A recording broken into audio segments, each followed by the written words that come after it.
It's really, really good. But there's a guy on there that's there every day, every episode. Tucson lights, which we keep seeing like every night above the Catalinas. Has anyone seen them? A few of you? Last week we did a thing on last Friday where we kind of dispersed throughout the western parts of Tucson to try to find advantage points where we can see them and try to triangulate where they are. And my observation is they're just north, but we're going to learn more from Jeff's presentation. And so this is Tucson MUFON, and MUFON has been around since 1969. And has anyone been to Phoenix MUFON? No. Really? Not to poop on ours, but it's much bigger. And then there's one in Sedona. That one is fairly new, and this coming October, there's going to be, everyone knows who Travis Walton is, right? Yes. There's going to be an event where I guess he's taking people out there, but it's October 17th through the 20th. It's a big 4-day weekend where there's UFO lectures, panels, meet and greets, and film screenings. And that's going to be a part of the Sedona MUFON. And then November 5th, Travis is going to talk at Sedona MUFON, and November 8th, he's going to be in Phoenix. So if you guys want to pick up a flyer, go for it.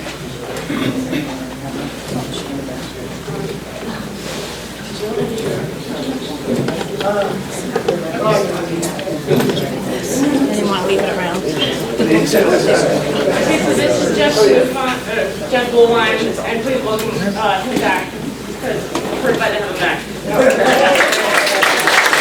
Thank you guys so much for being here. My name is Jeff Bullwine, and a little bit about myself.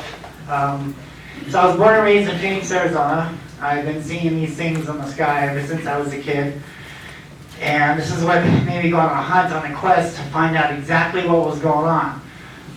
So in 2004, I noticed that the news report did a series of reports on some lights where the original 1997 Phoenix lights occurred at, on the west side of South Mountain. And I knew that now was the time in the summer of 2004, the lights were back, so I was going to hunt them down. And so my research brought me more east of the mountain than west.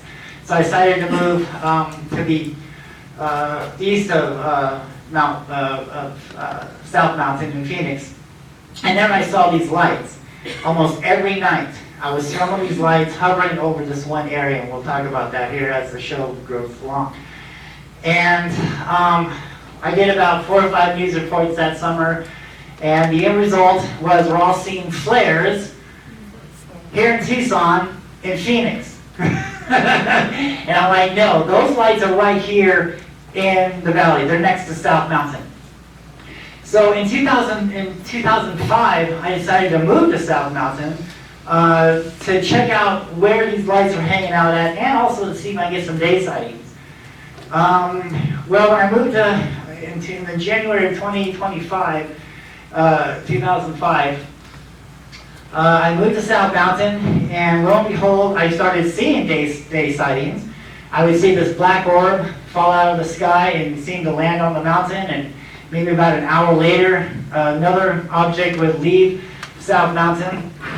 And so I went out there because I filmed it. I saw something go out there. And so I went out there, and what do I find? I'm expecting some kind of craft, crop circle, any evidence of something landing there. But what do I find? I find boulders of a stick figure man looking up at the exact same thing that I filmed the day before, along with spirals. And I did a lot of research on South Mountain. I spent 15 years investigating South Mountain, following the Phoenix lights, and discovering this new type of UFO now called jellyfish in 2025. And at that time, and I was matching it to the rock art. This was never done before. And I went from doing the Phoenix Lights news reports to this new type of UFO here in Phoenix, Arizona, connected to the rock art and the Phoenix Lights. Well, it just so happens that Pat Usker was in town. He worked for UFO magazine, and he had an idea for a new show called UFO Road Trip, where he would go travel around the country and interviewing people and showing their UFO sightings and things like that for a new TV show idea that he had. I ended up doing a 7-page article for UFO magazine talking about my new discoveries of this UFO. And then later, when the show aired, it turned into the UFO Hunter show. And so in 2007, the crew from the show came down and we did the episode called Arizona Lights. And I took them up on the White Tank Mountains and we talked about the UFOs and connections to the petroglyphs. And so, to make a long story short, I wanted to find out exactly what was going on. This is why I'm here talking with you today, because I believe I found some information that's important that no one else is talking about. So we all know something is here, okay? And, from the get-go, I'm seeing, flying snakes. I'm seeing something different, okay? I'm not going to sugarcoat nothing here. I'm going to tell you exactly what I found. And, it didn't coexist. It didn't go with the typical crafts, nuts and bolts, aliens. And don't get me wrong, I've seen some things in the sky that could resemble a craft. I've seen a black triangle. I've seen flying kid jumping jacks in the sky. Could that be a craft? Sure. But I think what the majority of the public is seeing is something different, something that is being overlooked. And so the scientists won't even admit that these things are here. But I like to use science against them to try to explain on why these things are here. Why are they visiting certain mountains, certain areas around the Earth at certain months and times? So that was a real puzzle. So I believe I found some possible answers, and we're going to discuss this in tonight's show. And we're going to bring up some interesting facts and interesting theories. And so when I got here to Tucson, we discovered these lights that were here every night over the Catalinas here. And from this spot here, you can see them. They're flying right over in this area if you're looking for them. And so we're going to be talking about this. We're going to talk about the reasons why these lights are visiting Tucson, and so many every night now. And so we're going to start off with a couple news reports that I did, because each news report has a little bit more information in it. So thank you guys for being here. Welcome to the Tucson Lights, Petroglyphs in the Sky UFO show. And let's get started. Lights in the sky, they dance and they sway, chasing the dreams that never fade away. In the silence of the night, I feel alive with the lights in the sky. I know I can fly.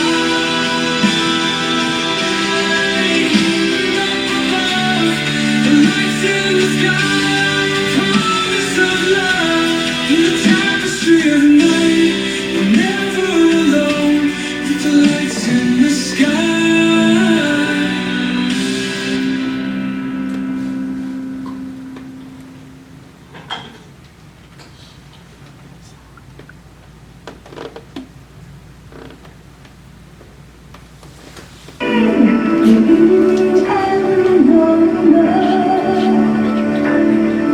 Good evening, Arizona. I'm Patty Kirkpatrick. We begin tonight with a story that has people intrigued because for months now, there's been no explanation for what they're seeing. Beverly brings us the newest sightings of mystery lights in the night sky. Beth? That's right, Patty. Are they airplanes, military flares, or something else? Try as we may, so far no one can tell us or the dozens of people who videotape these lights where they come from. Oh, there's another one just came in. There's another one that just came in. There's another one. Oh, boy, what's going on? It doesn't take a high-tech camera. It doesn't take the top-of-the-line equipment. None of that is necessary to see a mystery in the sky. This is August 23rd. Roughly around 10:20 p.m. A sequence of 3 lights, and Jeff Woolwine of Mesa just can't get enough. There we go. He has hours and hours of videotape taken since June.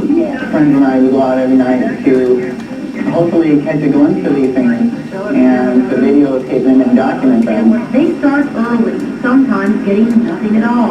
Sometimes the lights they watch suddenly become explainable. Helicopter. I'm here to try to figure out maybe we can explain some of these things or not. This is a map that I have been documenting for at least ever since 1995. It shows the Phoenix Lights, it even shows some of the day sightings there. The Phoenix Lights in 1997 is one of the most well-known mystery sightings in the world. Some of the photos taken during that time are remarkably similar to what Woolwine has on videotape. They're not moving. They're in a triangle formation there. And I just thought that was just amazing. God, are you filming it now? Yeah. These lights appeared over the West Valley in June. A News Channel 3 photographer happened to see them and turned on his camera. He was not alone. We watched them for probably about 2.5 hours. Just watched them move back and forth. Sheila Jones Vega and her husband Frank could hardly believe their eyes. They watched the lights come on and off for over an hour, and no one, even nearby Luke Air Force Base, could explain them. I'm a little embarrassed that people are going to think I'm a little crazy, but I know what I saw. There it is, you got full of them. Jeff Woolwine knows what he and his friends saw too. They're not likely to forget or to give up their quest for an explanation. I feel that it's important to share it to the public, and because these things are going on in the skies, and no one's really given us an explanation on what it is to this day. I just feel that it's my obligation to let people know.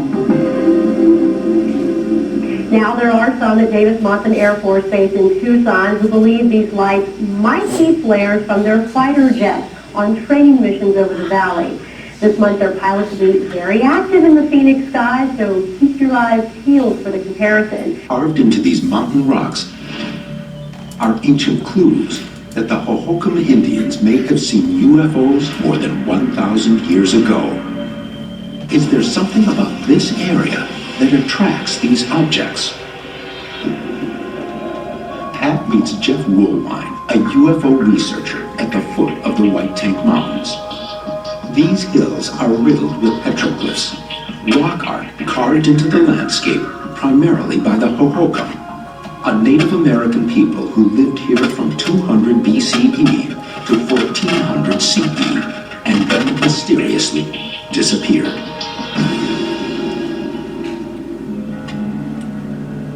Clearly, the Hohokam were seeing things in the sky as we're seeing now, strange objects, strange lights, if you will. They didn't have video cameras back then. They had stone boulders to record something significant, something to remember in history. They wanted to copy this down so people would understand what had happened here. Pat and Jeff hiked to the spot where strange petroglyphs have been found. Among the petroglyphs is an image Jeff believes to be significant. You'll notice this interesting line here.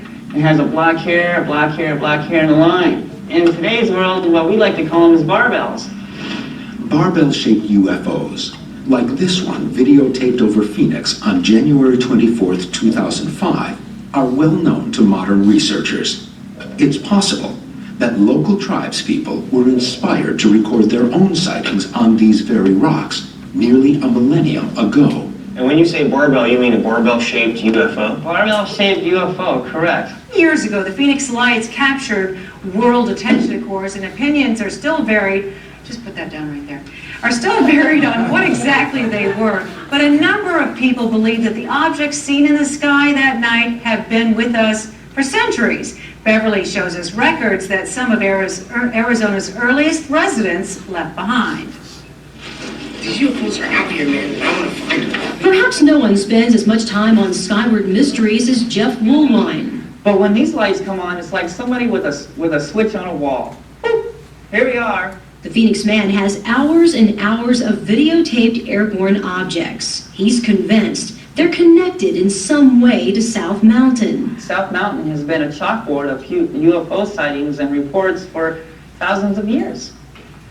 When you look at these petroglyphs, you have to look at the whole landscape. Woolwine takes people on tours of the petroglyphs here, pointing out rock etchings that he says look like things he's videotaped in the sky. And Jeremy Fox believes There's definitely certain shapes on these rocks that look similar to UFOs. I think we're in a very important spot in the UFO world. Jeff Woolwine, the first person to do this. Jeff, thank you so much for coming on the show. Woolwine's passion gets him noticed. He's been interviewed dozens of times. The Cutting Edge TV show tapes in Tucson and airs in 10 cities around the country. Host Jim Rogers says, I think he's as honest as the day is long. He describes his guests as top-notch, credible, and says Woolwine is one of the good guys. He's giving DVDs away to people to open their hearts and minds to this stuff. His heart is in this. He's not in this for profit. Woolwine's tours are free too, and you're free to believe or not. Whether you believe in UFOs or not, there is something here. And they were here a long time ago. And their sightings is recorded on the mountain. Suspicious lights hovering over the Arizona sky. They came to be known as the Phoenix Lights, and over the years there have been many theories as to what the lights were. But to this day, the identity of the Phoenix Lights remain a mystery. The experience, some say, was just one of many major UFO sightings, and they say we've been visited for centuries. What proof? Well, one local UFO expert says, you just have to look at the mountains. It's become a lifelong passion for Phoenix resident Jeff Woolwine. I do a lot of hiking, a lot of research. We'll be heading right up there. You can see some petroglyphs with some spirals there. And when we get closer, you'll be able to interpretate, the meaning of it. Woolwine was one of many residents to see the Phoenix Lights 14 years ago. But it didn't stop there. He's documented years of sightings on his website, going beyond just the traditional lights in the sky research. Doing my investigations, I'm coming to find out that the petroglyphs here in the Valley of the Sun are talking about what we're seeing in the sky today as far as UFOs and strange things in the sky. Woolwine says he's found it's been happening for centuries. You see, they didn't have video cameras back then. They had stone boulders to record their sightings on what they saw back in their time. And the evidence is written all over our Arizona mountains. Here on what we call A Mountain, and we find this petroglyph here. And it seems to represent a family. And they clearly have their hands up in the air as to say they're in the appeasement pose, and they're looking up at two orbs in the sky. This mountain is very active for UFO sightings. Most of the time when I come out here, we do see some orbs up in the sky. Woolwine says the best time to see the orbs is early in the morning or late afternoon. The more you see it, the more you're intrigued. You want to see more of them. And I really think that it's only a matter of time when everybody will know that, yes, there is something here. Yes, we are being visited. And we just have to ask ourselves, okay, we're not the only advanced civilizations in the universe. What happens next? Okay, so what's next?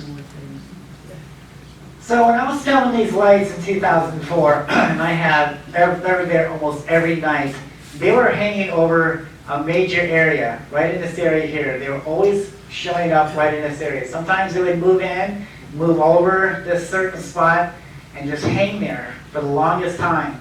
10 minutes, 5-10 minutes, it seems like an eternity.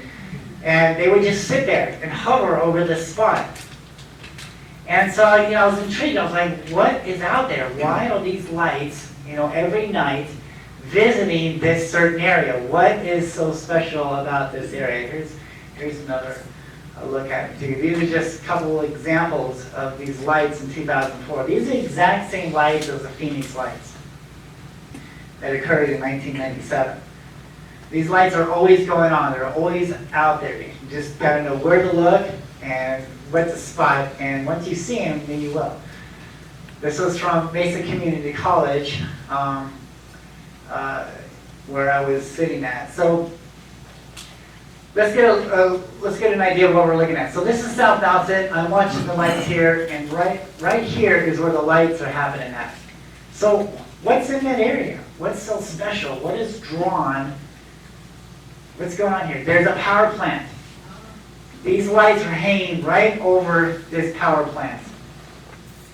And when I was doing some investigations in Phoenix, I went to the Phoenix Library and I dug up some information on South Mountain. And lo and behold, I found this old map from the Pilgrims. And all these lines here, these are all canals from the Hohokam Indians. The Hohokams were the first Native Americans who first settled in not only in Phoenix, but here in Tucson also. And they're the ones that are responsible for carving the petroglyphs. I believe that some of them could be also the Mayans. I believe that there was Mayan influences here in Arizona. I mean, why not? Because back then, Mexico or Arizona was a part of Mexico. So yes, I'm pretty much convinced of the evidence that I found over 20 years now. Yes, the Mayans were here. Yes, they had a lot of influence here. So right here in this area, all these little dots, this is where the Pilgrims found the Hohokam Indian structures. And this is South Mountain here. And this right here is where that power plant sits today. So why is it so important even for the Hohokams? Why were they here in this area? Well, I believe because of the energy that this was drawn here. I believe that these lights have always been visiting this area here. And all these lines are the canals, and all these little dots are the cities where they lived at. And it just so happens, they call it, I can't pronounce it, but it means the dead. So why would they call this the dead? Right, right in that area. And this is where the power plant sits today. So what's going on with power plants? Why are they so drawn to that area? Why are they drawn to the power plant, especially next to that mountain? I brought in the science guy. Geothermal energy gives us a steady supply of electrical power with minimal environmental impact. Here is the basic process. Water in underground reservoirs is heated to high temperatures by magma. Production wells drilled up to 10,000 feet below the Earth's surface tap into this hot fluid. Under its own pressure, the fluid flows through these wells toward the surface. As it travels, the pressure lessens, causing a small amount to become steam. Together, the hot fluid and steam move through a surface pipeline to a wellhead separator, where the pressure is reduced.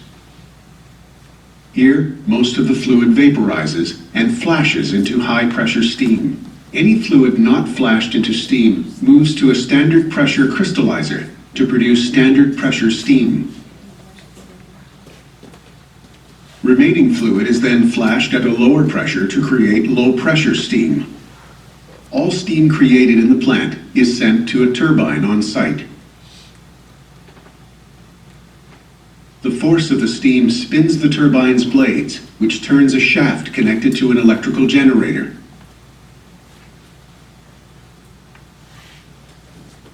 An electrical charge is created and directed to a transformer, where the voltage is increased and sent down power lines. Any fluids not flashed into steam return to the underground reservoir, where in time they will be reheated and reused.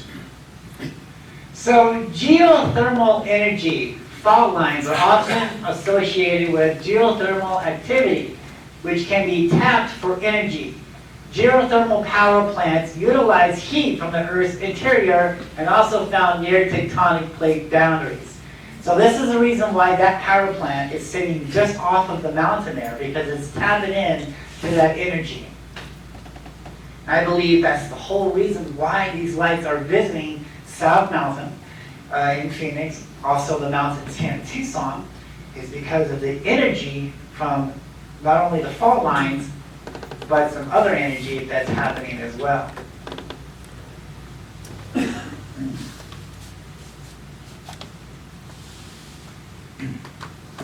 So last time we were here, last time we did a show here at the Tucson MUFON, we were talking about how the Incas called these lights the Puliamas, the light beings. And they were teaching on how these light beings taught the natives at the time how to survive and how to build their structure from these light beings. And that seems to be the same story that we find here in Phoenix and also here in Tucson.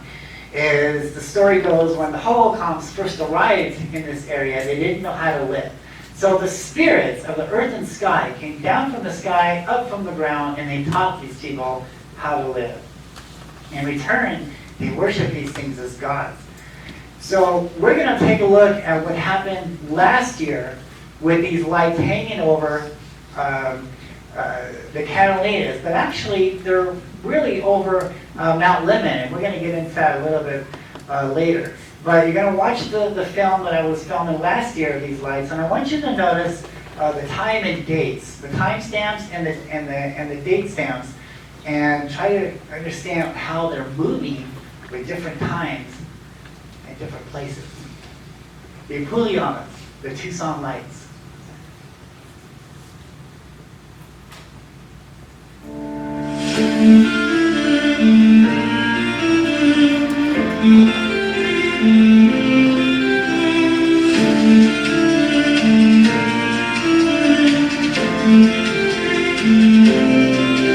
Late at night under a silver moon, a shadow moves out of tune, whispering languages we never knew.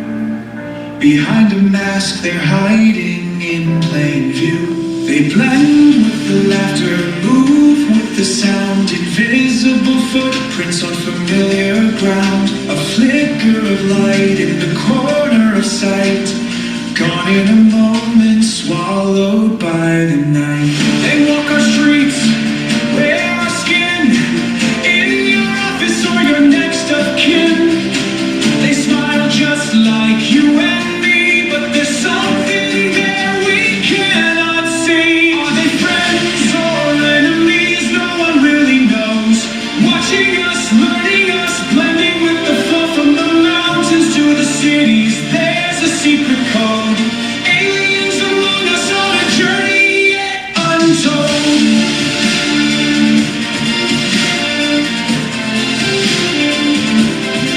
Some say they live in deep underground, beneath the earth where secrets are bound. In deserts where no one dares to tread, communicating through thoughts instead of being read. In the boardrooms, in the store, they've been watching since before the war. Shifting shapes so hard to find, they twist the edges of your mind. Are they here to guide us or to watch us fall? Every word we utter, every rise and fall, they control our systems, the signals we ignore. Aliens among us, knocking at the door.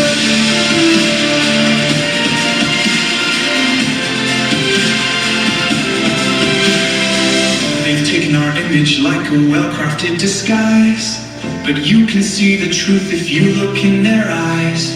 A flash of color, a strange little tick, like they're speaking to someone when they glance real quick.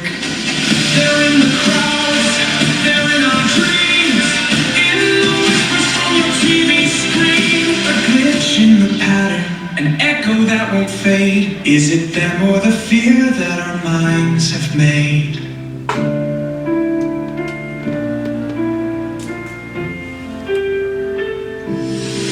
Are they architects of fate or watchers from afar? They change the narrative, rewrite who we are. They're planting seeds of hope or setting us on fire. Aliens among us, taking us higher. Some say they're waiting for the world to collapse. Others believe they're here to bridge the gaps. Hiding as neighbors or strangers we meet. Moving in silence, out of sight, out of beat.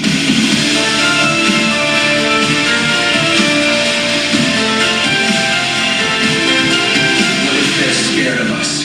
What if they're lost? Is our world a sanctuary, but at what cost? Do they fear our violence? Do they feel our pain? Do they long for a home that they'll never see again? What if their mission was one of peace, but they've learned our chaos will never cease? Do they cry in silence under our skies, wishing for a place where no one lies? Are they angels in the dark or shadows in the light, with secrets that we crave, with intentions out of sight? Their voices echo softly just beyond our reach. Aliens among us, lessons yet to teach. And maybe one day, when the stars align, they'll shed their skins, reveal the sign, standing there in the open air. Aliens among us, they were always there. And maybe we'll find they were just like us, searching for a place where they could trust.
on your hot lights, let it shine wherever you go. Let it make a happier glow for all the world to see. Turn on your hot lights in the middle of the young boy's dream. Don't wake me up too soon.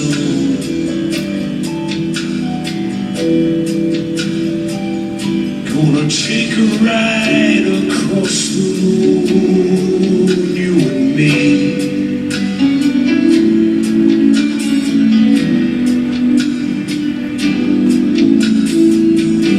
He's looking for a home, 'cause everyone needs a place.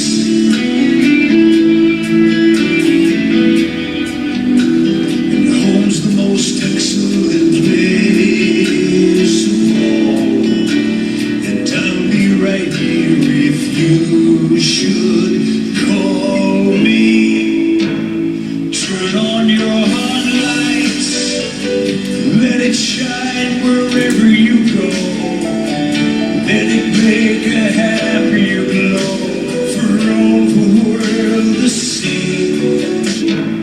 Turn on your hot lights, let it shine wherever you go. Let it make a happier glow for all the world to see. Turn on your hot lights in the middle of the young boy's dream. Don't wake me up too soon.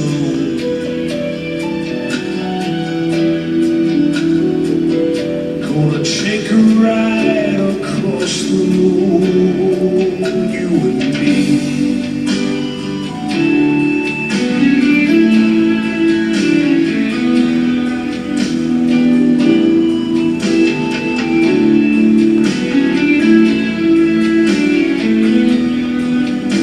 Cause home's the most excellent place of all, and I'll be right here if you should call me. Turn on your hot lights, let it shine wherever you go. Let it make a happier glow for all the world to see. Turn on your hot lights in the middle of the young boy's dream. Don't wake me up too soon.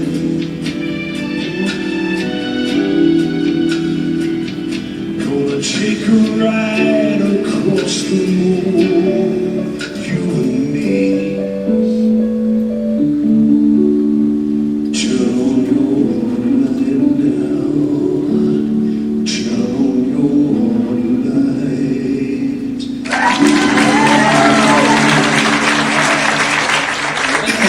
So do you think that they were airplanes or anything normal, in your opinion? No, not at all. I mean, we saw airplanes, so we saw the difference between airplanes and the amber-colored orbs that we saw. Mm-hmm. And so would you classify it as, you know, paranormal, UAP, UFO? Unknown. Mm-hmm. Hmm. So definitely not normal. Definitely, yeah, not normal. Okay, great.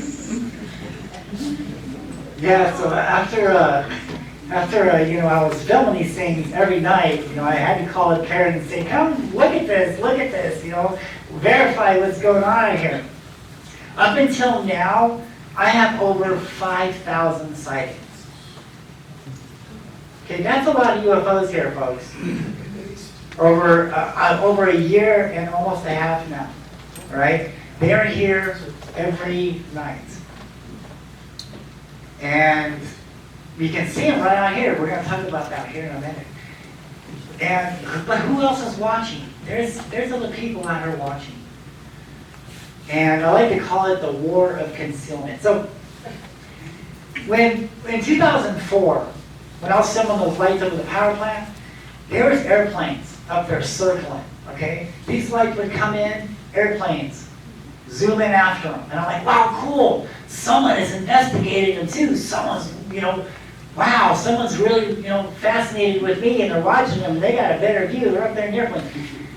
That wasn't the case at all. I soon realized that they're trying to get those lights out away from the area. And it worked. Most of the times it would work. Lights would appear over that power plant. Here come the airplanes. Airplanes would get about a mile radius of those lights. Lights would disappear. Airplanes would come in and circle that area. Airplanes would leave, circle. Lights would come back. Here come the airplanes. It was a cat and war game the whole summer of 2004 in Phoenix. And then, when I moved to South Mountain in 2005, I discovered the jellyfish connections with the petroglyphs out there. This was a whole new type of UFO discovery. And not only was I dealing with the airplanes, but now black helicopters. And so for 3 years, I watched South Mountain. And as I was discovering all this new stuff, I was making the news. I filmed this flying serpent, this flying snake that came out of the mountain there. And that made the news on Channel 3. And that was early in the morning. And the only person that saw where that thing came out of was me in the morning. But yet this black helicopter, after I made the news, the black helicopter came in and went right to that spot. And at the time, I was watching like there's a door here, there's a door here, there's a door here, there's a door here. All these places where these things were coming and going from the mountain. The helicopter went to all those doors, and then he went to other doors. Like, oh, cool, thanks, helicopter, for letting me know where to watch, Sometimes those helicopters would hover right over the mountain and stare into my window, because I lived about a mile away from the mountain up on the second floor. And sometimes the black helicopters would fly over. So yeah, somebody else is watching this stuff. And same here. Let me give you a perfect example on what's going on out here. You may not notice, and hopefully I'm blowing the whistle on this, folks, okay? There's something here. There's a helicopter there, all right? And we're going to talk about that guy here in a minute. This is over the Catalina. We're looking towards the Tucson mountains, okay? So there's a light there. There's a helicopter there. He's flashing. Anything flashing is a helicopter. Anything moving is a UFO orb. There's a helicopter there. Here comes more orbs. There's another helicopter there. So this is over the city. This is right here, right where we're at today, right now. They were hanging over this area here. They're coming from the Tucson Mountains west, and they're migrating east over to Mount Lemmon to the Catalinas. Look how bright they're getting. See that? And there's the helicopters. So they're monitoring what's going on here. They know what's here. They were watching this stuff way before I came along. This has been going on for over 1,000 years now. It's just the activity, though. Activity has just now started to pick up. We're going to get into the reasons why that is. And there's that helicopter there. He's waiting. That's the Catalinas right here. Sometimes the UFO orbs chase the helicopters away. Look how big they are compared to the helicopter. I wonder how fast he's going. He's clearly overtaking the helicopter.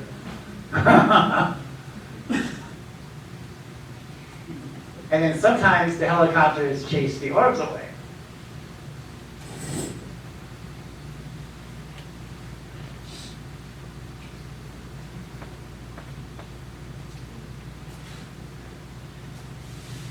And notice how he's getting brighter over that one spot. So, this is what's happening here. The lights like to come this way. There's a helicopter there. The lights are coming from the west side. This is the Catalinas. The helicopter knows something's happening. He's there, way before the orbs start to show up. When the orbs start to show up and move closer to the mountain, because he wants to get into this doorway here, he wants to go into the mountain. The helicopter is blocking his path. The helicopter does not want this orb to go into the mountain, so he's making the orb move up. That's exactly what happens. The helicopter sits right in this area, and he waits for these orbs because he does not want these orbs to fly over the city and go into that mountain area. Here's a perfect example. There's a Tucson light, and there's a helicopter sitting right there, right above that area. Watch what this Tucson light does. He's moving up. He's moving away from the mountain because that helicopter is blocking the goal. He's blocking that area because he doesn't want the lights going in right here.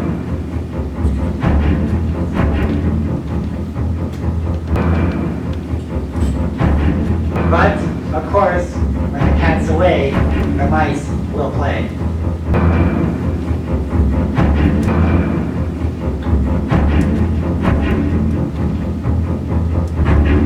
He's heading right to that area. Look at where he's going.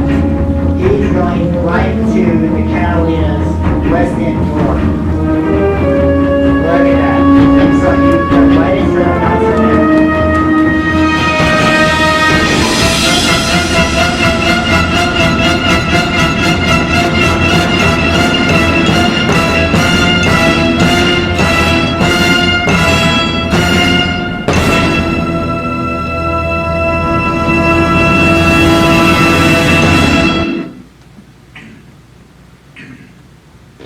So what's there? What is he protecting? Okay, why doesn't he want that light to go on the mountain? We're dealing with something different. This is not nuts and bolts technology. This is another living creature. All right? I believe just as the oceanographers are finding new species of life below the ocean, this is another species of life that has always been here, in my opinion. The Native Americans has always told us about these spirits and how they go up on the mountains and talk to spirits. They're talking about spaceships and crafts. They're talking about something different. Okay?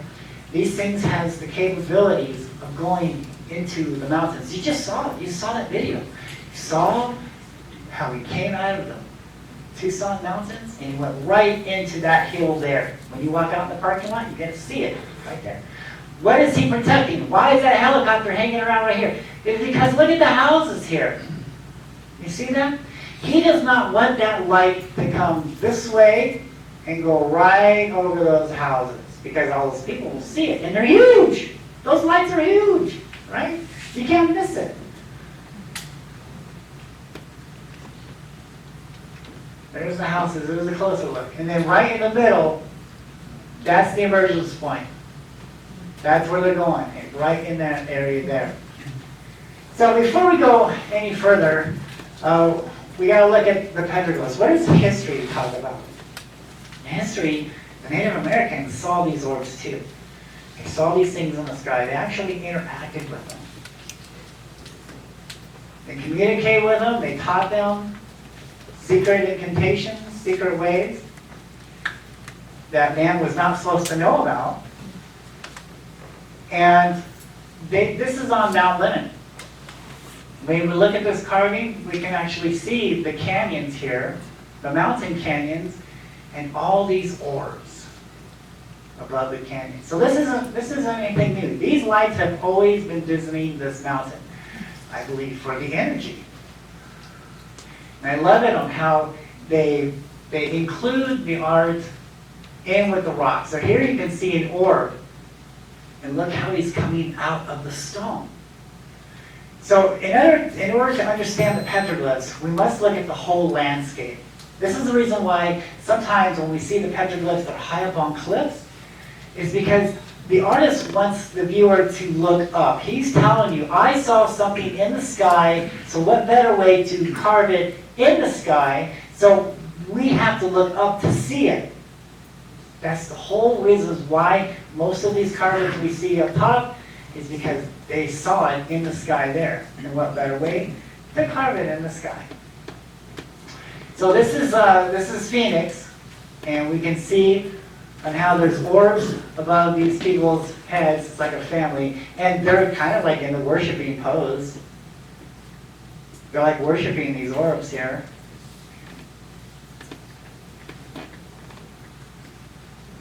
These were carved over 1,000 years ago. This is South Mountain. There's a guy there. He's looking up at an orb right above his head. So spirals. Spirals are symbols for doorways. You see, the Native Americans, they've already documented all this for us. All we need to do is simply understand what they're talking about. And the spirals are symbols for doorways to the underworld. When the spiral goes clockwise, it's a doorway in. When a spiral goes counterclockwise, it's a doorway out. Now, if you look here, the spiral ends in that crack right there. That is the emergence point to the underworld. But on a scientific analysis, they're going down into that fault line. They're going down into that energy. That's the whole reason why they're putting the art in with the landscape, especially with the cracks there. This crack right in here, it's pointing to that crack. That is the emergence point. So when we look at the stone, we have to look at the background, because the artist is putting the background in with the art, and he purposely chiseled this stone to match the mountain in the back. See that? This is how we understand the rock art. We have to look at the whole landscape, the whole picture, because he's putting the art in the picture. Here's one that ancient aliens haven't found yet. This is on South Mountain.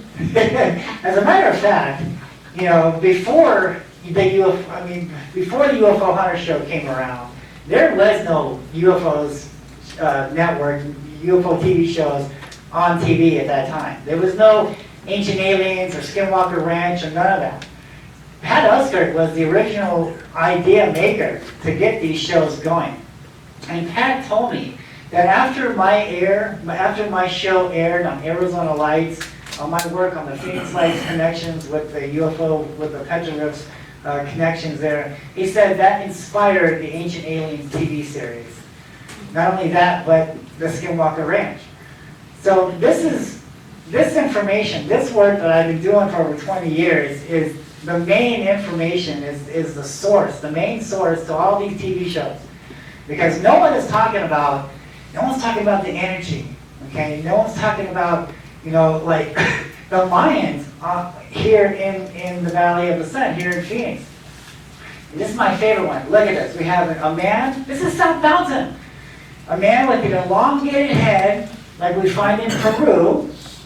He's got his hand on his waist, his hand above his brow. He's looking up at a barbell UFO in the sky. Okay? Ancient aliens would love to know the location of this. Okay? This is on South Mountain. That's one of my favorite panels there. But today I want us to concentrate on the spirals. So we have the spiral going in, the crack, and we have the spiral going out. So this is a doorway going in and going out for these UFOs, UAPs, jellyfish, orbs. So tracking the orbs around Mount Lemmon. So we're going to look at this here for a minute. So this is Mount Lemmon. We got the Catalans, we got Mount Lemmon, we got the observatory here, and then we got the antenna lights there. And we're going to use this as reference points. Okay, so the lights are coming in from the west, and they're going over this mountain here. And I want us to concentrate on all these canyons. Look at all these canyons here. See that? Those are doorways. Those are emergence points for these beings, for these creatures. And we're going to examine on the pattern here on how I tracked them last year. And we're going to use the observatory and the antenna lights as reference points on where they're at. So let's look behind the mountain real quick. So we're looking at Mount Lemmon. Look at these doors here. Look at these huge canyons. Look at that. That's all energy. That's all energy sources, doorways for these beings. Now, this is May 10th. I started filming it on May 10th. Okay? And then right over here, we're going to see the observatory lights here in a minute. So we know that they're west of the observatory. As soon as he moves over more, there we go. That's the observatory. So we know that they're right over here west of the observatory. Left if we're looking towards it. And I want you to concentrate on how these orbs seem to get bright over in one spot. Because that's very significant here.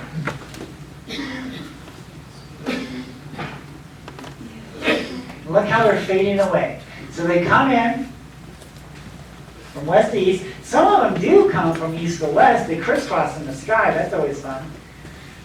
But they're mostly, because this one's coming from the east going west, but look how they're getting bright right in that area. Right at the same time, they're getting bright at the same locations there. Here comes another one there, coming out of the mountain. They're coming and going from the mountain.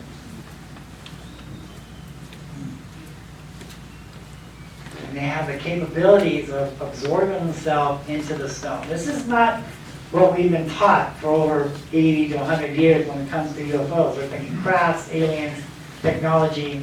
This is something completely different. So here they are over here. We just saw them right here, west of the observatory. Let's turn around, look at that. That's the doorway there. That is the crack. That is the emergence point right there. That's where they're at. So, July, they've moved. There's the observatory lights. Now they're over here, they're east of the observatory lights now, coming in at 1 o'clock in the morning. And by the way, they're here for an hour each night. Well, at least in 2024 they were. They were here for a whole hour. And, you know, I was filming at least anywhere from 50 to 60 of them within that hour. And that's just the ones that I could see. Who knows what the ones I couldn't see behind the mountains or other parts. It's not just here that they're visiting. They're visiting other mountains here in Arizona.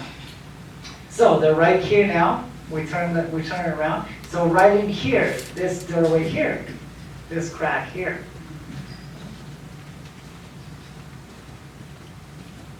August 2 o'clock in the morning. And there's the antenna lights that we're all familiar with. So they've migrated, they're moving east with different times.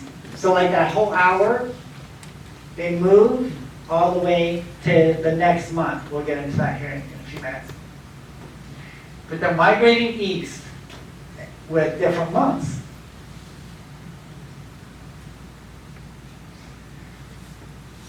This is over 20 years of research on these lights.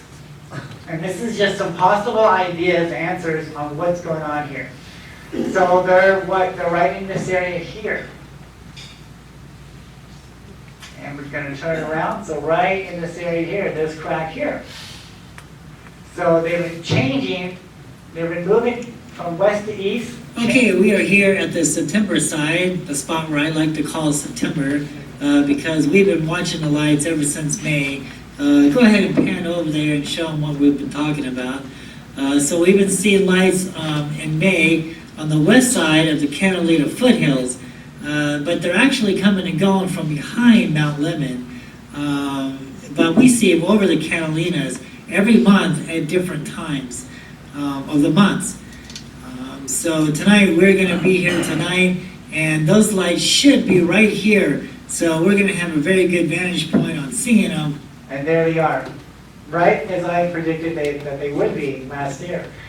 I followed them every night out of Tucson with each month.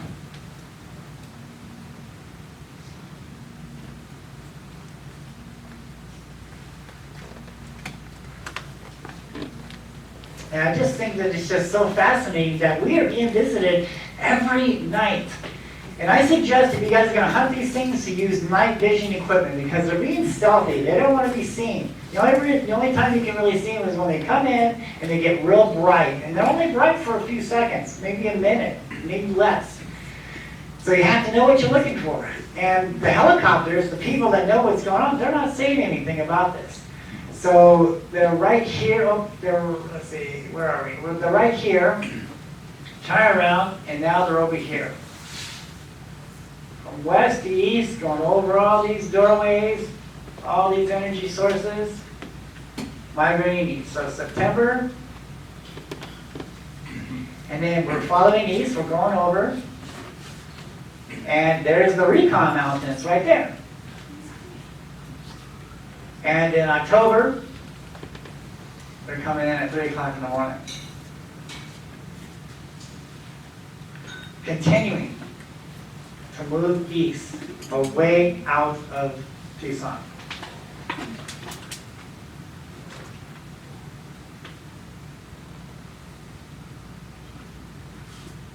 Look how it's getting bright. Look at that sucker. Yeah, you can't miss these things, man, if you really know what you're looking for. I believe this could be happening on South Mountain, too, in Phoenix. Unfortunately, I'm not there to watch, but I'm sure that mountain is highly active with jellyfish and creatures and flying serpents and things like that, but no one's out there paying attention. No one's talking about these things, so no one knows. And I try to get people who live out there in Phoenix to watch South Mountain. Look for the airplane activity. Look for the helicopters. That's the first game. That's the first, idea that there's something going on there with these helicopters and airplanes circling with nothing to do. They're watching for these UFOs, for these entities.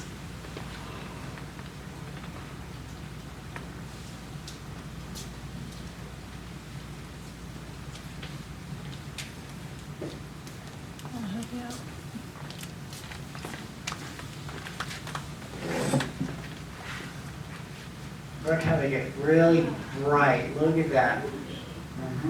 Real big and bright.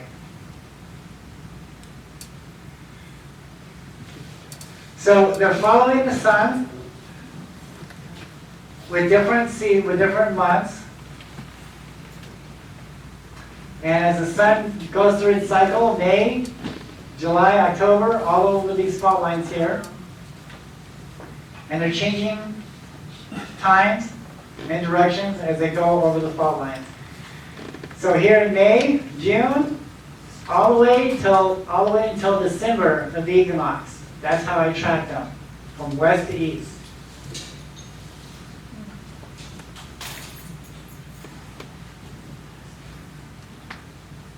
And then, once I got to like 4 or 5 o'clock in the morning, I stopped following them because they were just way out of the city. They were way out of town. And so I was just guessing that, they were going to continue to move, and they did. And so this is the backside. Look how big these canyons are. Right? This is the May Canyon. April's over here. This is May. Just look how big they are. They're flying over these energy sources. And, of course, we're drawing energy from this mountain. Also, there's a power plant right at the end of the May Canyon.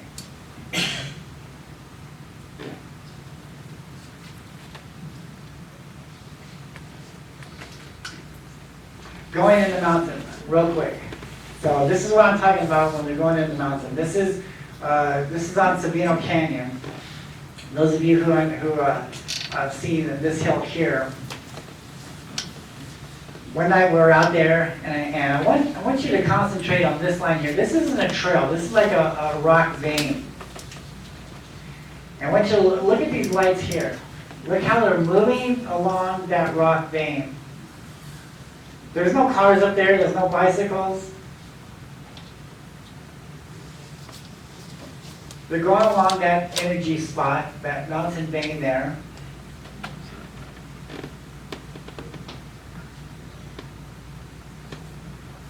And watch how they just absorb, they disappear into the mountain. This is what I'm talking about. They're going in the mountain. And so let's take a look at the daytime real quick, and we'll show you where it's at right here. This crack here. So they're moving along the vein, and then they disappeared right in that area there. Seeing the orbs before May 24th. So, I think right after this. So this is in April 23rd. Every once in a while we see orbs leaving the mountain or going to the mountain. Here's one here on March of year 2023.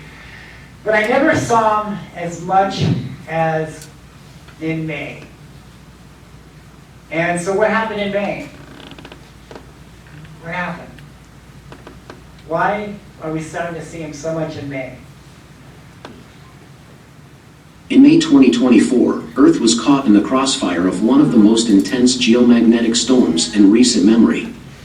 Triggered by violent solar flares and coronal mass ejections, CMEs, giant bursts of solar wind and magnetic fields from the sun's outer layers, this storm caused a wave of charged particles to rush toward Earth at incredible speeds.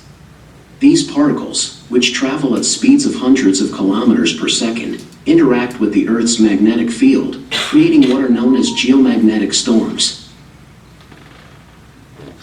So the only way to see the aurora lights, May 10, 2024, is to take pictures. And so we're looking over the Catalina's and we're seeing the aurora lights here, the northern lights.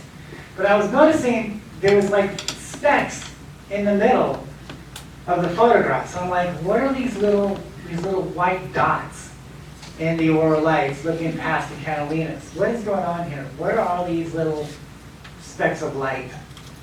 So I got on the night vision camera, and that's when I first discovered these things. These orbs are coming and going, they're flying in with the aurora lights.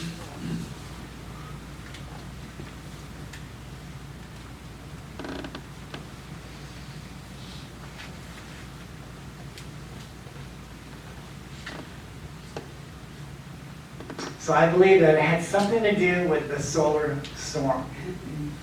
And that's the reason why these lights are showing up. So I brought in a science guy to explain before we take a break here on what's going on. Why does these light orbs in the center of the Earth, you will find hot, molten iron just roiling around under tremendous gravitational pressure. And this roiling effect of the molten iron creates magnetic fields that shoot out from the center of Earth through the crust and into the space around the planet. That forms what's called the magnetosphere, and it's a good thing we have it because we're constantly being bombarded by charged particles from the sun. The sun is so hot that it exists in a fourth state of matter. There's gas, liquid, solid, and then plasma. And in plasma, ions, which are positively charged atoms, and electrons just float freely around one another. And these particles have such a high energy charge that they can escape the massive gravitational field of the sun and barrel toward Earth at like something around 1,000,000 miles an hour, like a shotgun blast full of solar hate. That's called the solar wind. When these particles encounter our magnetosphere, most of them just kind of bounce harmlessly off. The Earth is saved, but some of them manage to get through. When the electrons that make it through our magnetosphere and into our atmosphere encounter oxygen and nitrogen, the electrons transfer energy to these atoms and excite them. And to calm back down, the oxygen and the nitrogen have to shoot off some of this energy, which they do in the form of tiny packets of light called photons. Beautiful, beautiful photons. Depending on where in the atmosphere the electrons interact with the oxygen or the nitrogen, different colors will be produced. Like for example, oxygen up to about 150 miles will produce a nice yellow-green color when electrons bombard it. Above that, it emits a nice red color. And then nitrogen up to about 60 miles into the atmosphere puts out a really beautiful blue. And all these colors can mix together, forming beautiful glowing pinks and purples and whites. It's like Miami Beach up there. So this interplay is most vibrant during solar storms, which depend somewhat on the solar cycle, and it's always going on.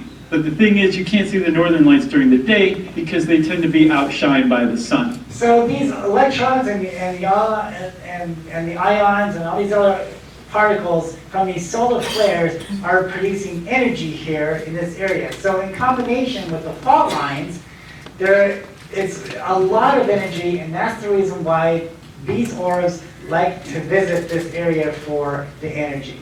There's the canyon, the mountain canyons, all this energy. The ions and the electrons, and then the vortex, what the Native Americans like to call the spirals. And I find it interesting that the same kind of spiral effect this is going on is the same type of symbols that Native Americans are representing for doorways for these entities.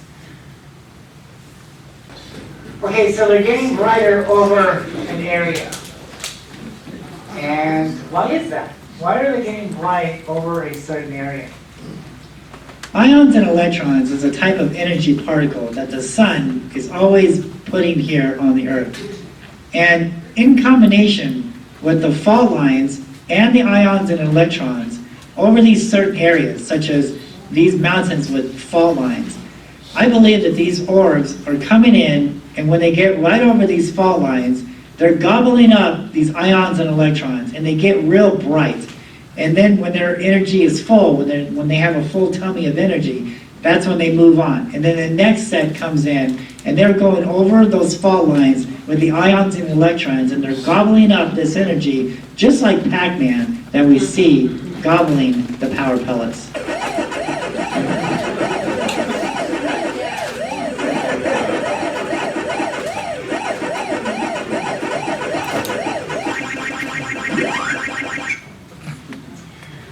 Okay, so that was the end of part one. So we're almost on time here. Okay, what next? So they're moving from west to east. So they're starting on the west and they're migrating, they're going east. You know, some crisscross, come from west to east, but they're migrating from west to east. Look at that. Look how he's getting that energy right in that area. See that? And then they moved, they migrated. So the Earth is going counterclockwise. So the Earth rotates counterclockwise, viewed from above the North Pole. This means that it spins from west to east. This is why the sun appears to rise in the east instead of the west. So they're following the sun's rotation. This is the reason why they're going from west to east. They're in cahoots with the Earth.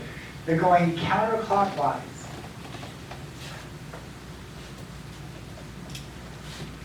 So they're moving forward and reverse, meaning that the people in New York will see him at 9 o'clock first, and then by the time the people in Arizona, when it comes to be 9 o'clock, then they've migrated over in this area at 9 o'clock. So they're moving forward and reverse. So the people on the East Coast, they'll see him first before the West Coast does. So energy. So the Earth is going counterclockwise and it's moving clockwise around the sun. Is it possible that these orbs are able to collect this energy? Could the Earth's own rotation be a hidden source of electricity? A team of physicists has uncovered experimental evidence suggesting that rotational energy from the planet itself can be converted into electrical power. Unlike solar or wind energy, this approach doesn't rely on changing environmental conditions, but instead taps into a fundamental and constant planetary force. For decades, scientists have debated whether Earth's motion through its own magnetic field could generate usable electricity. Theoretical models suggest that this rotation should induce an electromotive force. They constructed a custom device using a cylinder of manganese zinc ferrite, a weakly conducting material with strong magnetic shielding properties. Positioned along a north-south axis and tilted at a precise 57-degree angle, perpendicular to both Earth's rotation and its magnetic field, the device was designed to detect any potential voltage generated by the planet's movement. Electrodes at either end of the cylinder recorded a consistent voltage of 18 microvolts, a result the researchers attribute to Earth's rotation through its own magnetic field. So this is the reason why they're moving from west to east, because they're harnessing Earth to capture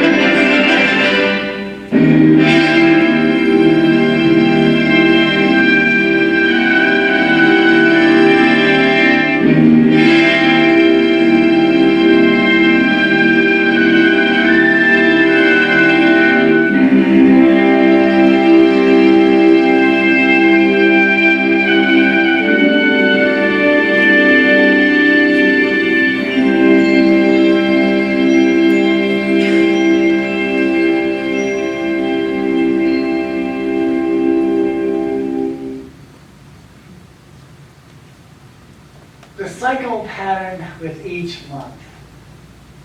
So as I mentioned earlier, with each month, they've changed. Counterclockwise rotation leads to the establishment of energy. So we tracked them all the way coming this way. And in May, they were here at 12, in June, July, August, September, with each month was, so that we started like at 9 o'clock here, in like January, right? And then for that whole month, every night, 9 o'clock all the way till 10 o'clock to the January side. 9 o'clock, January, and then to February. They were here that whole night, so it was a cycle. They were migrating within that whole 30-day period for an hour, from 9 to 10, from 9 to 10, January to February, and then February to March, from 10 to 11, from 10 to 11, March, April, right? That's the way they seem to be moving along the mountain with each month with different times. So in 2025, right, so I'm thinking that the same pattern was going to happen in South Mountain, because in Phoenix, I was filming the Phoenix lights in 2004, and in 2005, we're seeing the jellyfish. So I was thinking the jellyfish was going to return. And so I was looking for them. I was hoping to see some day sightings now. But that wasn't the case. When they came back in 2025, they started over here on the east side of the Catalinas. January, they returned at 6:30 p.m. They came back. And then in January, they were here. And then February, they were migrating over to the Recon Mountains. They were over here. Now, I saw them flying over the Recons, and they were going in, but I never saw them coming out. They were flying over the mountains. They migrated this way. They're going into Catalinas, or the Recons, excuse me. And then in March, they were all the way over here to the West Mountains, the Tucson Mountains. And they were coming out there. They were going in the Recon, east, and then going under the city, and then coming out of the Tucson Mountains. This is what I've been studying for over a year now. I've been watching these things every night for a year. And now they're moving this way, April. They're continuing to move this way, April. There's a power plant right in here. They love visiting that power plant. And then in May, they came back over here. They made a complete circle within a year's time. Right? They came back. I started here, and they ended there. So these are the energy, all these energies. These are energy points. And so this is a diagram that I created. So in January in 2025, they came back, and then in February, and then in March, and in April. April's here. I love the April sightings because then they're flying over the city, man. It's awesome. And now, things have changed now. So in May, they were just right over here, right? In 2024. They were just over here. But now, 2025, they're flying over the city now in May. So things have changed a little different. And also, they're coming in an hour earlier now, for some reason.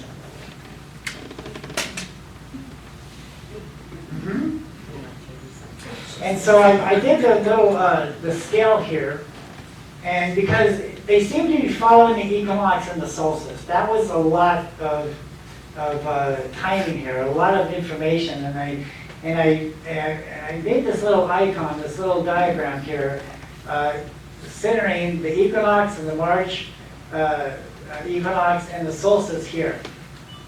So that's the way the diagram seems to show with the cycle of the months. And all these little red areas here, this is all the energy spots that these orbs visit within a year's time.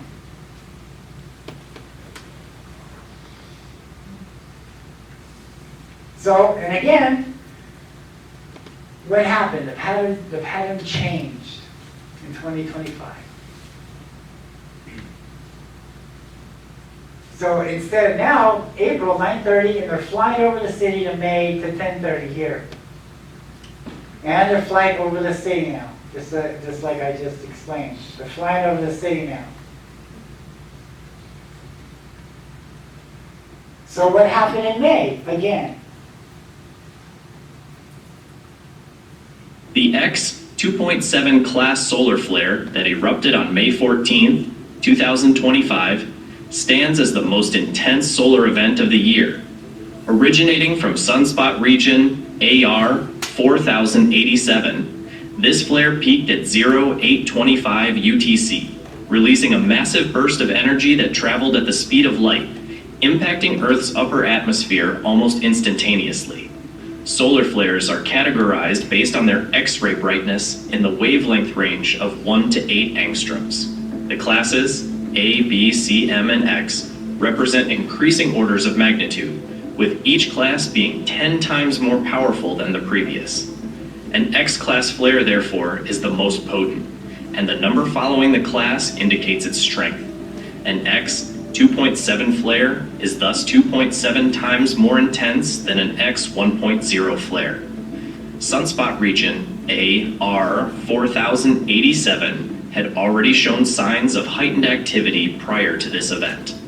On May 13th, it produced an X 1.2 class flare, followed by an M 5.3 class flare earlier on May 14th.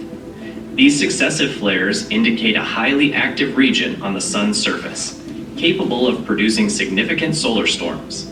The X 2.7 flare's rapid release of X-rays and extreme ultraviolet radiation ionize the Earth's upper atmosphere, particularly affecting the ionosphere's D layer. So they're coming out of the Tucson mountains, and they're flying over the city, and they're going into the Catalinas, right in this area here. Ladies and gentlemen, the Tucson lights of 2025.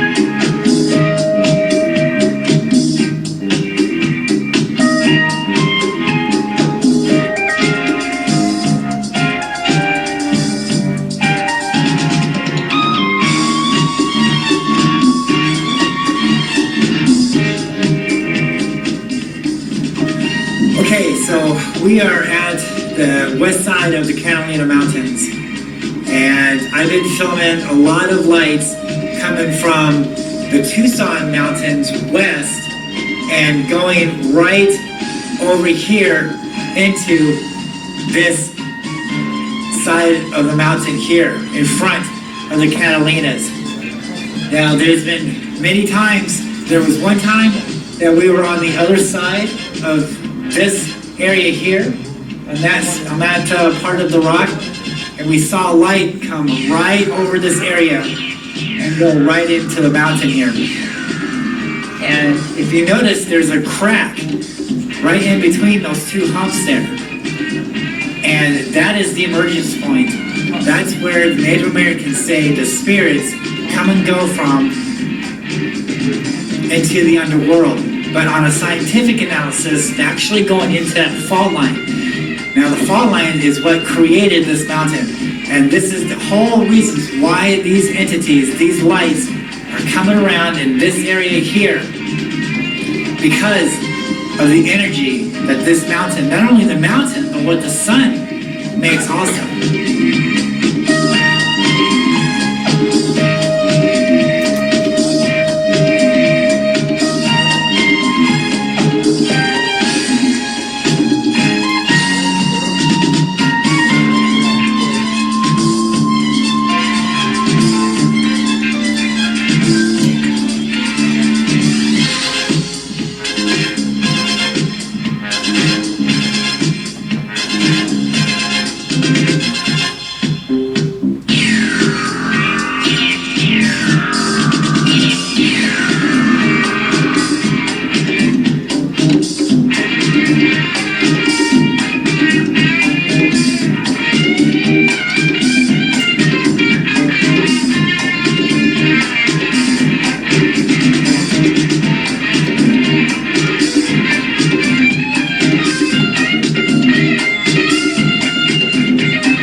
Dang, look at that.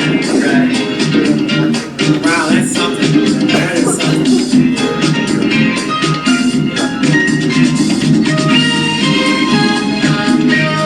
They got red in the middle.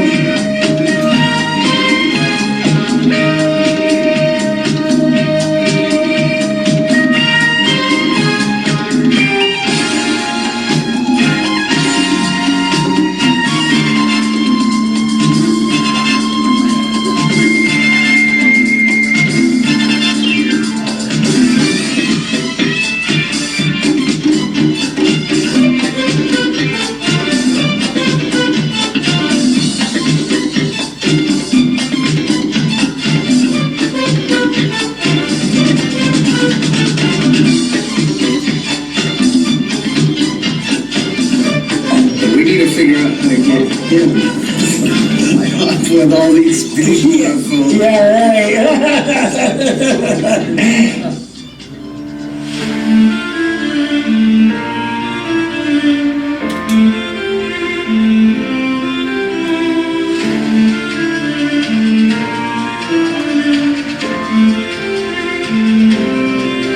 Late at night under a silver moon, a shadow moves out of tune, whispering languages we never knew.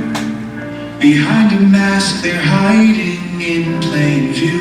They blend with the laughter, move with the sound. Invisible footprints on familiar ground. A flicker of light in the corner of sight. Gone in a moment, swallowed by the night. They walk our streets, wear our skin. In your office or your next of kin. They smile just like you and me, but there's something there we cannot see. Are they friends or enemies? No one really knows. Watching us, learning us, blending with the flow from the mountains to the cities. There's a secret code. Aliens among us on a journey yet untold.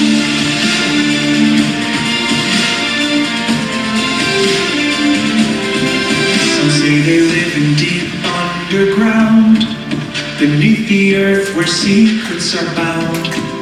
In deserts where no one dares to tread, communicating through thoughts instead of being read. In the boardrooms, in the store, they've been watching since before the war. Shifting shapes so hard to twist the edges of your mind. Are they here to guide us or to watch us fall? Every word we utter, every rise and fall, they control our systems, the signals we ignore. Aliens among us, knocking at the door.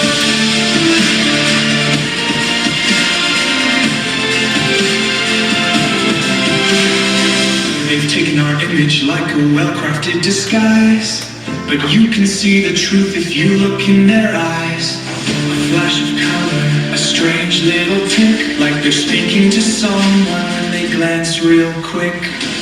They're in the crowds, they're in our dreams, in the whispers from your TV screen. A glitch in the pattern, an echo that won't fade. Is it them or the fear that our minds have made?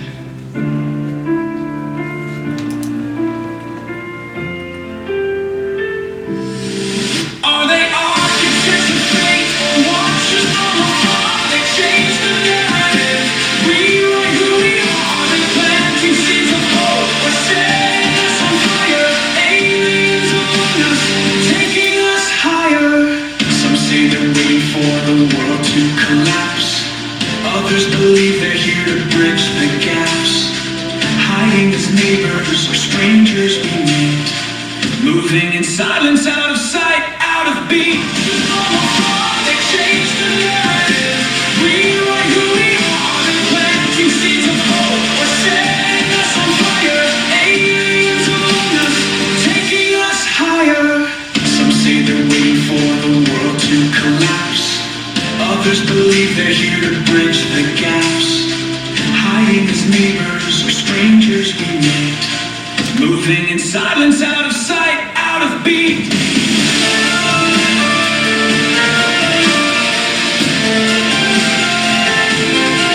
What if they're scared of us? What if they're lost? Is our world a sanctuary, but at what cost? Do they fear our violence? Do they feel our pain? Do they long for a home that they'll never see again? What if their mission was one of peace, but they've learned our chaos will never cease? Do they cry in silence under our skies, wishing for a place where no one lies?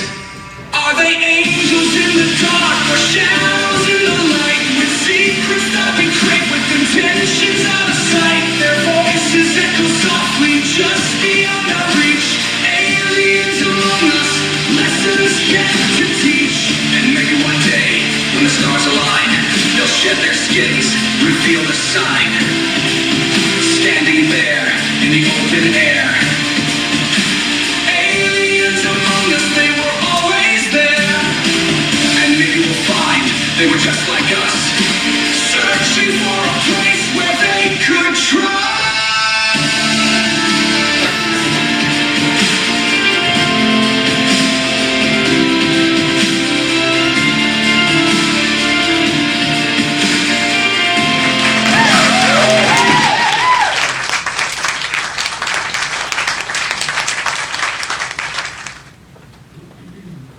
Okay, so our last video, we're going to show the Tucson MUFON Skywatch. And so Karen Hill organized a group and to come out and watch the lights. And it was kind of cloudy that night. We didn't get too much of good sightings like we did, but we got good enough. Okay, we're all here and we're getting ready to do the very first Tucson Lights Skywatch here at our favorite location. And we got Karen Hill from the Tucson MUFON, and she actually organized this group. And so we're going to do a little bit of sky watching here. I think there's going to be other people around the city that will be sky watching with us, and we're going to be coordinating together through an app and to see if they're seeing the same things that we're seeing. So this is the very first Tucson Lights Skywatch, and so I'm glad you guys are here, a part of it, and so let's get going. Thank you guys for coming out, and welcome to the first Tucson Lights Skywatch, and this was all put together by Karen Hill, the Tucson MUFON, so I just want to give her a shout out and say thank you so much. Awesome, awesome. And so we're here, and we're going to look for the lights. The lights should be showing up right here in front of us. So actually, they start from the Tucson mountains, and over time, they slowly but surely move this way. So around 10:30, we should start seeing them right here in front of us. And sometimes they might appear above you. So keep your eyes open and look for lights that just appear. When we see one, we'll tell you guys on what to look for. So this is going to be great. I can't wait to see the lights with you guys, and thank you so much for being here.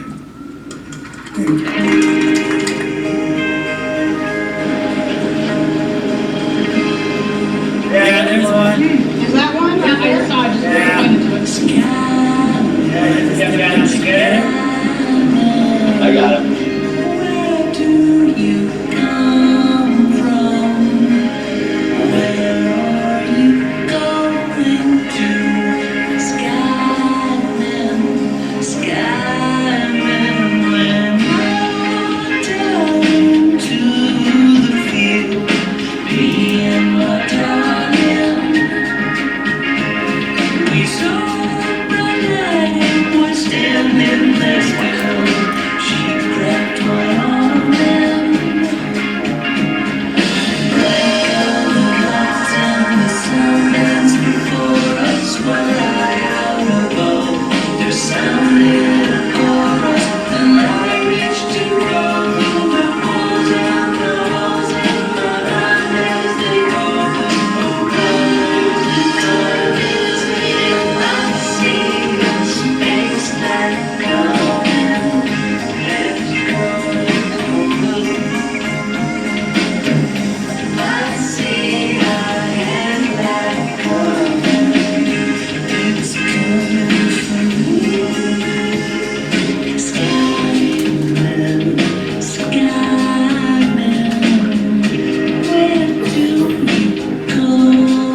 streams can obscure and invite the birds red and slip. I am the goddess who caught up of the years and lies and hypnotized to call that expression. I see us. There's one, you got it? Yeah, we got it.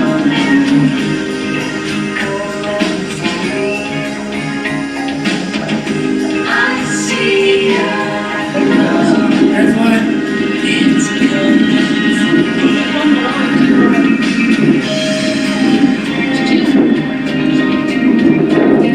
Skyman, Skyman, where do you come from? Where are you going to? They're getting a little closer now. Skyman, Skyman,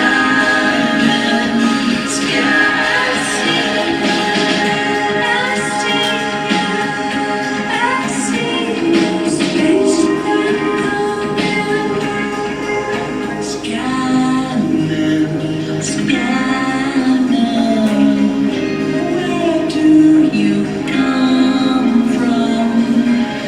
Where are you going to? Skyman, Skyman, when you're down into the field, me and my darling, we saw the bright light and we're standing there still. She grabbed my arm and lights and the sound dance before us were high out above.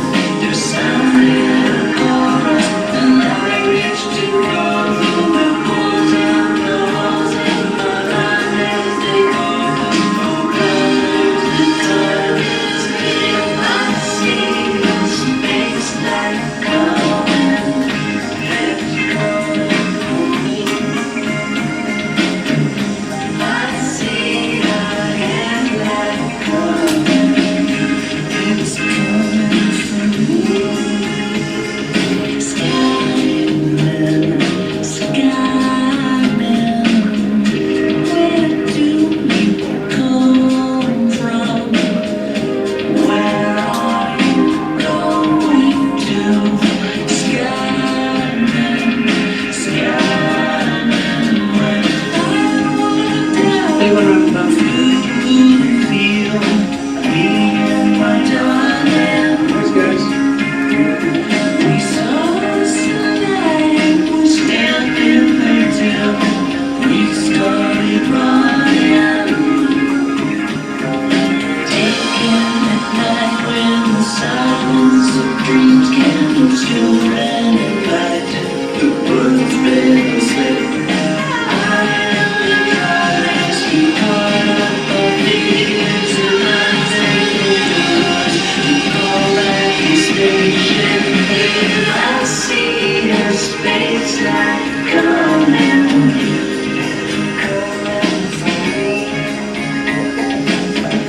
I see a headlight coming. It's coming for me.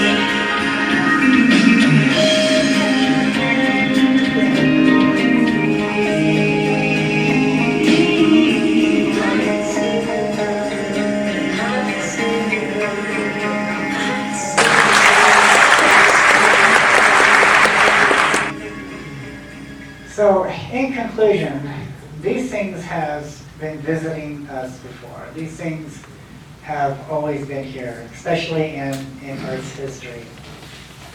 And, you know, the Native Americans, they tell us that we're in these many different worlds.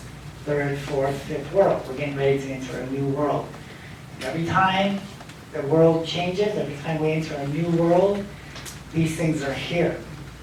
I believe that this is the reason why we're seeing so many of them now, is because something is going to happen. Something has drawn them here. So we've gone over the scientific analysis. You know, we've gone over on how they visit the mountains because of the fault lines. They're going, Native Americans say they're going into the fault lines are going into the underworld, but scientific, they're going into the fault lines. We examined how the Earth's rotation gathers energy, and this could explain why they're migrating from west to east, because they're following the Earth's rotation around the sun, gathering that energy. We've gone over that. The history of these things, every time these things are here, man, worship these things as gods. And I just find it interesting that, I was expecting to see jellyfish. Now, there are recorded jellyfish here. I've talked to a number of people here in Tucson that have seen the jellyfish, not recently, but in the past. There's carvings of the jellyfish here on the mountains. And this is in Phoenix here. We have a guy looking up at, I like to call them flying serpents, flying snakes. But I mean, back in the day when I first discovered these things, we were calling them tadpoles in 2005. When more and more I was seeing them, they resembled a snake, a flying serpent. These things are alive. These are living creatures, living entities. And the same stories are all over the world from different tribes who didn't have any communications with each other, but yet they're making pyramids. And what do the pyramids represent? Well, it's a type of man-made mountain for energy. I really believe that the pyramids in Egypt was a power source, was a type of power conductor. And they used the water from the Nile River. They just recently found structures under the pyramid. Why? I believe that the water from the Nile River is coming in, and they're able to make this energy much like the Hoover Dam does. The Hoover Dam creates energy with water. And it's a type of energy system, a type of power. And so, I'm not going to sugarcoat things. So every time something happens, these things are here. So when the holocom means the people who are gone, the people who are missing, because we don't have any of these people. Oral traditions and the petroglyph talk about how these beings, at the end of their days, came down and took some of these people away. And the people that survived this gathered all the gold here, and they hid them in these sacred mountains. I believe that there's probably buried tombs on Mount London, on the Catalinas, just like in South Mountain. I found tombs. And the story goes from Charles Holbrook, the first park ranger of South Mountain from the early 1930s to 1940s. He writes in his journals, the lost city of Cibola, the lost city of gold, because he really believed that Phoenix was one of the areas where the Mayans had their gold at, and they buried their gold there. This is the reason why South Mountain is a government park now, because they don't want you going in there and digging up the gold and digging up things that could not explain what they want us to believe. This is going to change history. So I find it interesting that, especially in India, all right, India talks about the Vietnamese and how there was a war with the good entities and the bad entities, and they used these magical staff weapons to shoot at these entities. And I find it this is South Mountain, I find it very fascinating on how we have a 6-figure man there with many arms. So if you look at some of the India paintings, like the elephants, they have like these many arms and things, right? And he's got this staff, and he's shooting at a flying serpent in the sky. You see that? And then we have the Native Americans here, and they're shooting in the sky. So there was a type of war that was going on here. This is what history is teaching us. You're not going to find this in any textbooks or anything like that, any history books. This is not talked about. This type of information isn't talked about. It was buried for 80 years. Until I came around in the Phoenix Library and dug up all this information, spent 15 years on South Mountain, finding the pyramids, finding the gold tombs there, finding all this evidence of giants. I believe that these things are biblical. If we take religion out of these sacred texts, out of these biblical texts, and look at that book as a type history of the world, it explains to us what these things are. It tells us that these things were cast down on Earth. And Mount Hermon wasn't the only mountain that these things were cast down upon. Mount Lemmon, South Mountain, the Recon, all these mountains, these things were thrown here on Earth. This is why I believe they're not from outer space, they're from inner space. They have always been here. Here's an orb right there. Remember that flying jellyfish, the flying serpents, and a type of war. So all of this stuff is explained in my book. It goes into details in my book. And you can pick it up at Amazon. We have a few copies here. And just search my name, Jeff Woolwine, on Amazon, and all my books come up on the stuff. And so I just want to say thank you guys for coming out. Thank you for being interested in this. And we do tours, so contact me. And thank you guys so much for being here.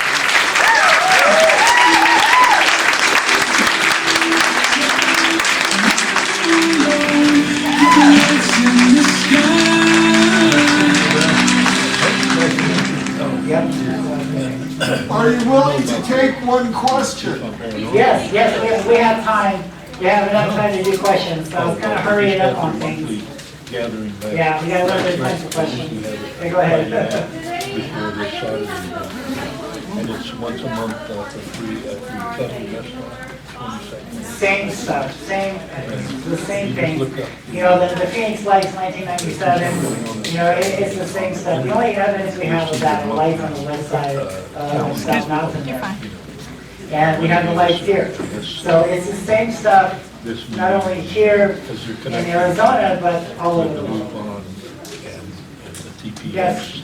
So I'd like you to talk specifically about the luminosity of the lights and what your theories are regarding why they let themselves be seen, why they suddenly grow into size, why they disappear when and where they do, aside from going into the valleys and crevices. Well, what do you think is going on in their agenda as far as the luminosity goes? Okay, so in the show we talked about how they're going over this certain area, and when they all get over this area, they all get bright at the same time. Then we talked about how the sun is projecting all these energy particles. So in combination with the energy particles, the ions and the neutrons, and the energy from the fault line, there's a lot of energy there that man has not been able to tap into yet, but these things can. And I believe this is the reason why when they get over this area here, they get real bright. There's energy right there. And as the Earth changes, as the seasons change, as the months change, as the hours change, they're following the time. They're following the energy. They're going in this direction. They're following this energy pattern. So when they get bright over these areas, that's where all the energy is. And they can't control that luminosity? They couldn't dim it or dampen that luminosity so they could not be seen at all? And so they could just tap into energy quietly without having to announce themselves? That's a good question. I mean, as far as we know today, they're getting bright. That's why they got real bright over the power plant. So do they have the capabilities? Yes. I think it's possible that they're out there right now, and we just can't see them in the day. It's very possible that they're right there, because when the sun starts to set, that's when we start seeing the lights with the night vision. All right? So with the night vision camera, we can see them, and the only way we can see them with our own eyes is when they get brighter. But with the night vision, as we just went over, you can see them come in, and then they get bright, and then they dim out, and they go away. So they're getting bright right over that area. Yes. Is the observatory registering any of this? So, I've been putting my videos in with the Tucson groups here around Tucson. And there was a guy up there, well, I don't see anything. Well, that was last year, right? And the reason why you're not seeing anything is because you don't know they're there. Right? So I'm telling you that they're there, and I'm telling you, go look for them, right? And so now, I think that they are now, because I've been blasting this all over social media for over a year now. So I think now they're taking second looks and they're seeing these things too. And now, so in 2024, we can see the observatory lights there. Now we can't see any lights there at all now. So yes. Could you clarify for the audience that basically they need night vision to see them well? So I use a type of night vision camera, night vision goggles. I believe it's called Creative XP, and that's like the best to see these things with. Yes. How about they're going up the mountain and it becomes very gray at night? What if that is something that we're doing to assist the birds and the evolution? They're coming day and night. That's one way to do it. Sure. And illuminating it out. Sure. That could definitely be a possibility. Yes. Yes. So when you were living in Phoenix and you were seeing them during the day, you said you saw black orbs, correct? Do you think those are the same glowing orbs we're seeing at night? I think that we're seeing different kinds. I think we're seeing different ones. So in the beginning, I kind of went into like I was expecting to see jellyfish here, but I didn't. These orbs came back. But South Mountain, there's jellyfish, flying serpents. I'm not going to sugarcoat. These things are monsters. They're scary things. I've seen a lot of scary things coming and going from South Mountain. And this is the reason why I believe that the government will never tell us what's really going on. Because if they say, then they come out and say, hey everybody, guess what? The Phoenix lights had something to do with the Hong Kong disappearance. That would cause panic. That's the whole idea here. And so I'm thinking that, there's something is happening, something's going, I don't know if it's going to happen in our generation, but something's building up, and these things are flying in packs, like flocks of birds and flocks of coyotes and things like that. And so I'm thinking that Tucson is the orbs, and then Phoenix is the jellyfish, is the monsters. And I think that our future, these things are going to go back to war with each other again, like in history, because there was a war between these things. Who knows? Are these orbs that we're seeing, are they the good angels?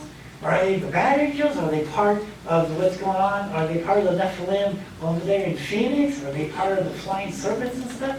Or are these things actually going to make war with each other again, and humans is their prize?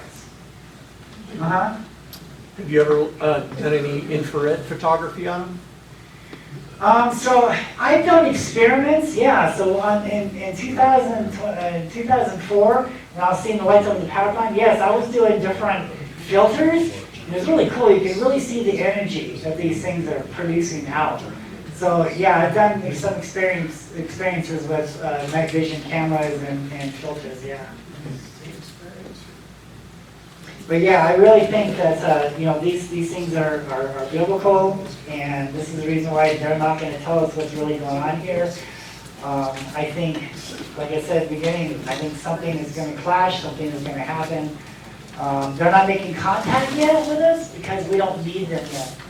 History tells us that every time man interacts with these beings, it's because we need them. That's what Charles Holbrook writes in his journals, who learned all of this from the Native Americans at that time. They told Charles, okay, if you're going to protect South Mountain, here's the gold, here's where the tombs are, here's where the altars are. This is what happened to our people. Okay?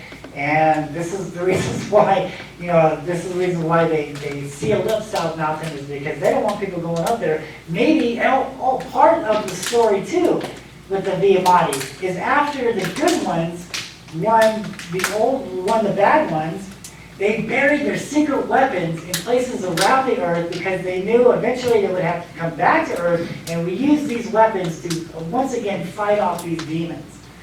And I believe that is what's going on here, and that's the reason why they buried they concealed South Mountain, and because they don't want people going up there and maybe finding these secret weapons, maybe finding the giant bones, because there's evidence of giants on South Mountain. In my past books, I show photographs of evidence of giants, and I show petroglyphs of giants. Everything in Genesis 6 is carvings on the mountains around these mountains here. I look at it as 3 points of credibility here. One, we can read about these things in ancient texts from 3,000 to 7,000 years ago. Two, we can come out on the mountains now, we can see the prehistoric photographs of what these texts are talking about, the Anunnaki, the Nephilim, all that stuff. We can see the photographs, the prehistoric photographs of these things. And now we see them for our own eyes. I mean, I discovered these things in 2025, these jellyfish, and it took over 20 years for everyone to start seeing these jellyfish in the sky now. So that means more and more is coming, more and more is here. And so many people are now starting to see them. More is coming. We have a little invasion of what's going on here. And it all boils down to something big is going to happen. Something is going to happen, and once again, mankind will need these beings to survive. If all these myths and legends and stories from the Native Americans, from other people, from other tribes, who disappeared with no explanation on where they went at the same time, if we're supposed to take all these stories and legends and petroglyphs seriously, that is what our future holds. Can we change the future? I don't know. I think we need to understand what's going on here, because there's so many people, oh, yes, it's a miracle. Yes, we are being visited by something, but look at the history. The history is telling us something different. So I hope I'm wrong, but this is what history is telling us. Yes. So, do you know of the book, the series of books, Eden is in the title of each of them, The Eden Conspiracy by Paul Wallace? I haven't heard of that. Well, I've heard of Eden, but... You might be interested in that, and everybody might, because Paul Wallace is a retired Anglican priest who writes these books because after a 30-year career, he started looking at the Bible differently. And what you're talking about is exactly what he writes about. Yeah, so I think there's too much evidence. I mean, through biblical archaeology and all this other stuff that archaeology is digging up, there's too much evidence that, some of the writings in there is legit. And there's a lot that's been left out, like the book of Enoch. That tells us what these things are. Yeah. Enoch totally explains what's going on here. Yeah, and his latest book is The Return of. And so... And they're back, and they've been here for a long time now. And more is coming. That's why we're starting to see more and more of them. And, but yeah. Any other questions? Okay, thank you guys so much. I hope you enjoy.